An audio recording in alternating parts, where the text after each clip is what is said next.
BMC चुनाव 15 जनवरी को है और ऐसे में अब चुनाव प्रचार अभियान तेज हो गया है। अगर हम मुंबई के विभिन्न वार्डों की बात करें तो प्रत्याशी अपने अपने वार्डों में जाकर चुनाव प्रचार कर रहे हैं। हम इस वक्त वार्ड संख्या 62 में हैं, जहां कांग्रेस के उम्मीदवार एडवोकेट सैफ अहद खान साहब हैं। हम इनसे बात करते हैं। पार्टी ने इनके ऊपर भरोसा जताया है। एक युवा प्रत्याशी इस इलाके से खड़ा किया है। अहद जी, स्वागत है सबसे पहले आपका इन 24 न्यूज़ में।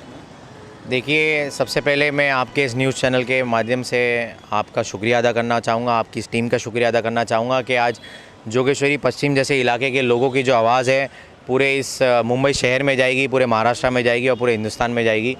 बीएमसी के चुनाव लागू है, हर इंसान जो है यहाँ पर उम्मीदवारी जाहिर सी बात है अपनी घोषित कर रहा है। संवैधानिक देश है और चुनाव लड़ने का अधिकार सबका है। लेकिन मैं बस ये कहना चाहूँगा कि मुझे लगता है कि जोगेश्वरी जैसे इलाके में बदलाव की आंधी है और जिस इलाके में जिसने काम किया है, मुझे लगता है आवाम इस बार उसी को चुनेगी। पिछले 7-8 सालों से चुनाव नहीं हुए हैं, 2022 के बाद से नहीं हुए हैं। अब 4-5 साल बाद चुनाव होने जा रहे हैं। इन 4-5 सालों में प्रशासकीय स्तर पर काम हुआ है, तो क्या क्या काम अधूरे हैं और क्या आपके जहन में है कि इन मुद्दों को लेकर हम लोगों के बीच में जाएंगे और वोट मांगेंगे? देखिए, आपका सवाल वाकई में बहुत अच्छा है कि जो चुनाव है वो काफ़ी सालों के बाद हो रहे हैं। तो जो तमाम नगर सेवक थे वो जब चुनाव नहीं हुआ तो उस दौरान में वो जनता के बीच में पूरी तरह से गायब हो गए थे। तो ज़रूरी नहीं कि आप नगर सेवक हो तो ही आप जनता की खिदमत करोगे या उनकी सेवा करोगे। बिना नगर सेवक के भी इंसान में अगर इंसानियत है तो वो जनता के बीच रहकर उनकी जो मदद है वो भी करे।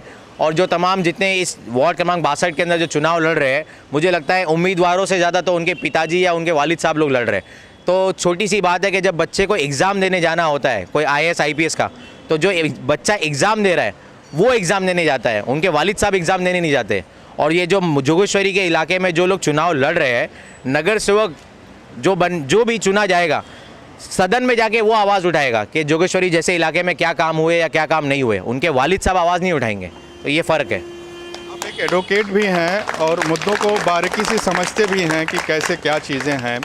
तो पानी, बिजली, सड़क, ये जैसे अहम मुद्दे हैं। और क्या जहन में है जो इस इलाके में काम नहीं हुआ, उनके साथ आप आगे बढ़ेंगे? देखिए, सबसे पहले मैं ये कहूँगा कि जोगेश्वरी जैसा एक इलाका ना 15 साल से कैद हो गया था।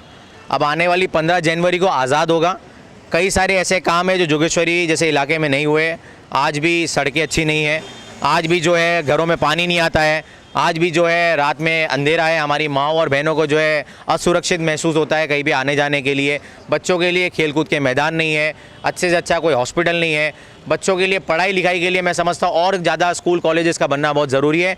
और साथ ही साथ मैं समझता हूँ कि यहाँ पर जोगेश्वरी जैसे इलाके में इतने युवा हैं, तो युवाओं के लिए रोज़गार के लिए इंतज़ाम होने की बहुत ज़रूरत है। तो ऊपर वाले ने अगर जोगेश्वरी की आवाम के ज़रिए अगर मुझे इंशाल्लाह इज़्ज़त दी तो ये सारे समस्याओं पर मैं जो है कड़ी तरह से पूरी मेहनत करूँगा और इनको हल करने का पूरा प्रयास करूँगा इंशाल्लाह। मुकाबला आपका काफ़ी टफ है।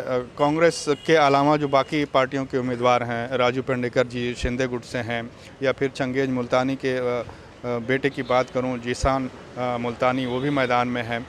तो कैसे इन सब का मुकाबला होगा? क्या कुछ प्लानिंग तैयार की है आपने? कैसे जाएंगे मैदान में? मैं बस यही कहूँगा, मैं जो चुनाव है वो चुनाव तो जो है आवाम लड़ रही है, मैं खाली उनके मुद्दों पे लड़ रहा हूँ।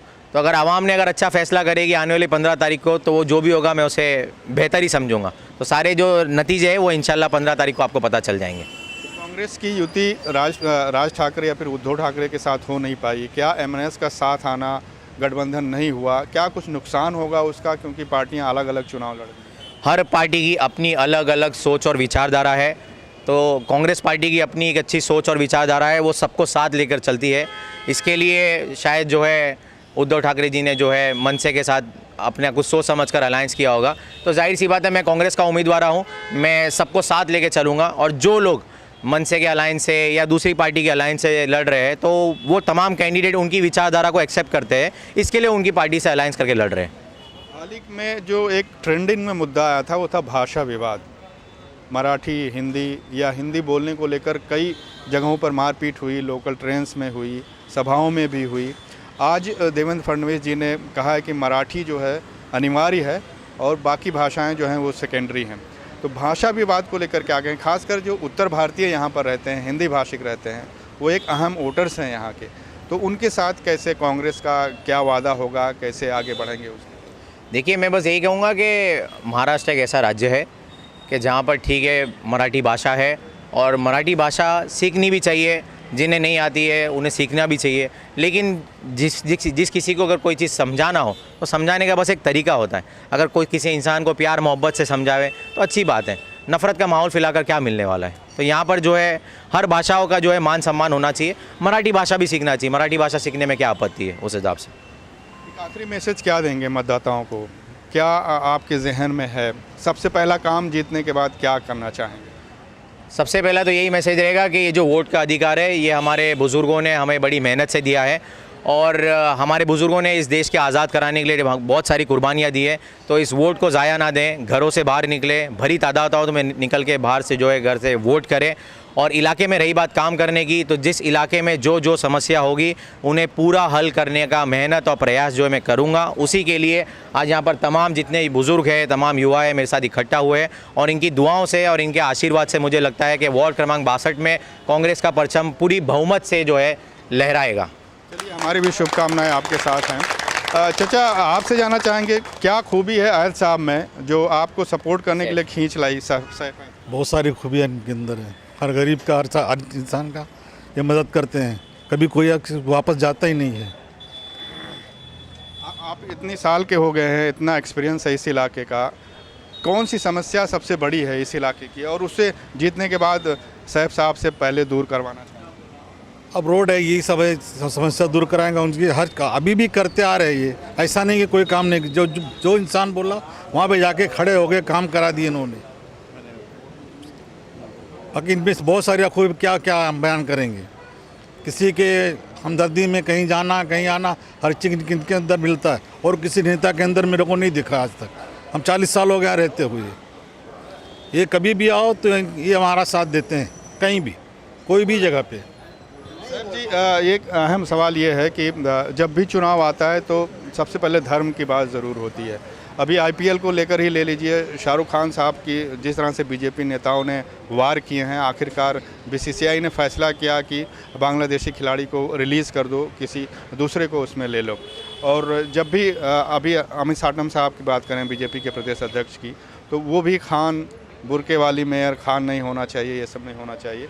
तो कांग्रेस हमेशा इस तरह के मुद्दे पर खुलकर नहीं आती सामने। तो आपका क्या रवैया रहेगा जब आप लोगों के बीच में? नहीं, देखिए जनता बड़ी समझदार है कि जब भी चुनाव आता है तो हम और वो में हो जाते। तो कोई अगर हमें हम और वो में जब भी बांटे तो समझ जाना कि चुनाव नज़दीक है।